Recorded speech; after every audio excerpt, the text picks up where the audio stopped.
Enkola eno empya yateeka emikutu gya terefayina gyonna ku mayengo amapya ekyaleetawo ekibululu mu mikutu gya terefayina egimu. Kino kyava ku nsonga nti abantu bangi baali tebannaba kwetegekera nkola eno. Oluvannyuma lw'abantu okwekubira enduulu ku nkola eno, ekitongole kisazeewo okukola emisomo mu bantu bonna okusobola okwanguya eby'empuliziganya wonna. Akulira ekitongole ekya UCC Fred Otuno annyonnyodde nti kino kigenda kuyamba okugonjoola obugulumbo bwonna. Known to all of you.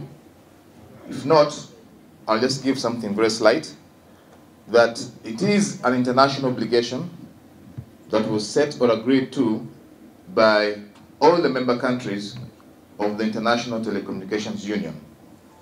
The ITU is a UN specialized body that regulates or governs communication globally.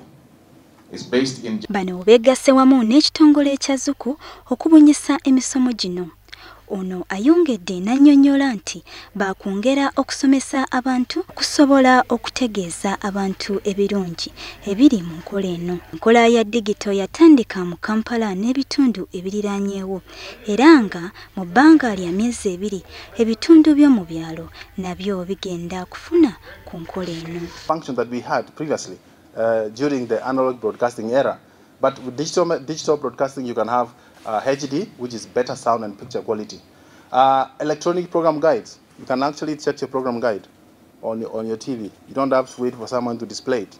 Akulira Zuku Makombe Jad alaze emigaso egiri mu kudda ku digito nga egimu ku gino mulimu okufuna ekifaananyi ekirungi era n'okusobola okwesalirawo ky'oyagala saako n'okufuna amawulire mu bwangu nga bw'oyagala.